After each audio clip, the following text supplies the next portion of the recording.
Hello, my lovely friends. Welcome to the first video in our Back to Basics series here on my YouTube channel.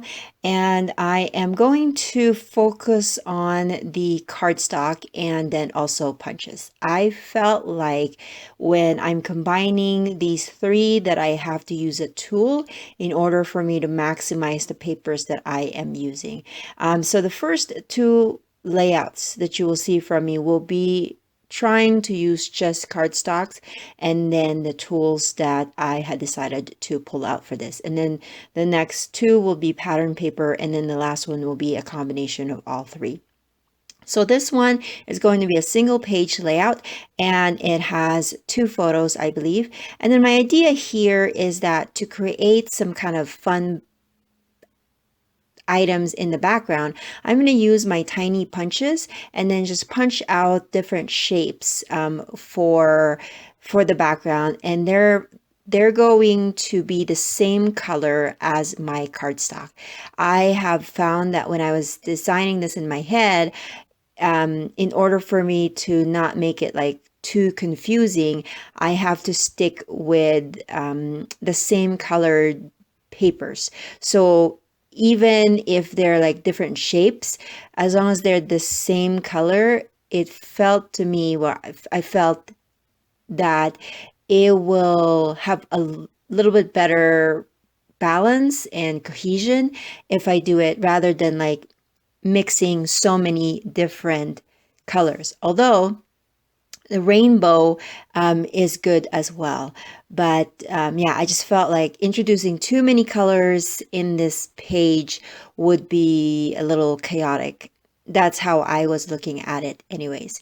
So I don't have a lot of small punches. The only ones that I have are hearts, flowers, and stars. I might consider getting different ones in the future, but for now, this works. And I picked yellow, purple, and red because they are in my photos. That's another thing that I normally do is I pick the colors from the pictures because I know that they will all blend really well. And since the photos are one of the things that I want to highlight in a page, that's kind of my go-to when picking colors. I will introduce a couple more colors here later on with my matting of my photos, as well as the color of my title. So that's kind of the idea that I had in my head, was to put the blocks of papers in the bottom and then have like a burst of different kinds of designs on the top. And then I'm going to put two photos, and I have three here, but I felt like if I put three, there won't be enough room on the bottom. And so I'm just going to go with two since the vertical photos are very identical to one another. And I was setting it up this way because I wanted to put the title in that same block as well. But I am going to end up actually moving the title somewhere else. I'm auditioning a few colors here to see which one I like best. And also, if I haven't said it before, I am using a bunch of scraps here. I think the only non-scrap paper here is that red one, red block, because I didn't have a big enough piece to use for that space. But everything else is from my stash, or scrap stash rather. And so I decided to mat these photos with the green. I thought that that would kind of, bring out the colors of the photos as well. And then I have already pre-printed my journaling. So I have to tell you that this series by far is the hardest for me. I had a very hard time designing, figuring out things. You will see me in some videos tapping my fingers because I really have no clue what else to do. And for me, it was a realization that although I always go back to cardstock and pattern paper and, the so-called basics, I have gotten used to having way more products than I did when I started scrapbooking, which was about 17 years ago.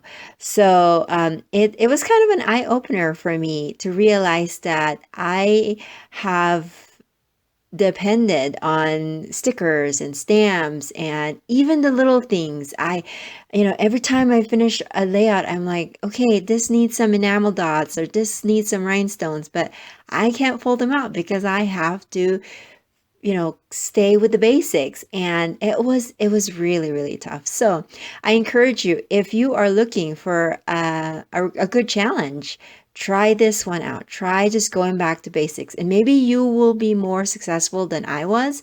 But I really just struggled with this one. Anyways, I've adhered everything. As you can see, I actually added some pen lines to those big blocks because I just felt like they needed something. And one of the things that I did before starting the video or the creating the layouts was to cut out a bunch of just alphabets from a black cardstock using my silhouette. And so that's what I did here for my title. I figured I'd cut a bunch of them. Since I couldn't use letter stickers, I'm going to cut the alphabet because I do not think my handwriting is that wonderful for me to use it for my title. So I just use the simple letters, and then I added a bunch of them. I actually cut out a few more vowels than consonants because I know that I will be using a lot of them. And then I put that as a title because we did watch the latest Incredibles #2. This was actually in 2018, so this is not the latest anymore. But I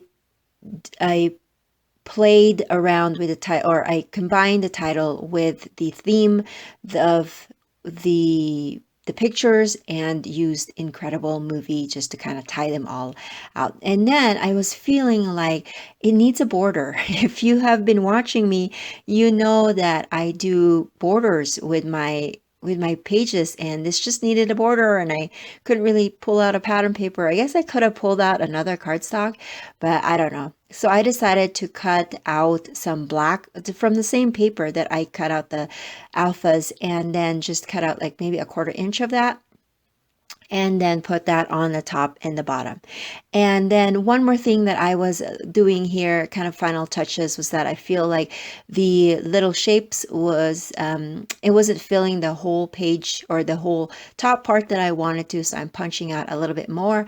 And as I was punching it, I felt like, well, maybe I can add some of the same shapes onto the big blocks of cardstock, just to kind of give it a little bit more design. But I will definitely use the same color. So that's what I did. And here are some close-up shots. Thank you so much for watching, and I will catch you guys in the next video. Bye.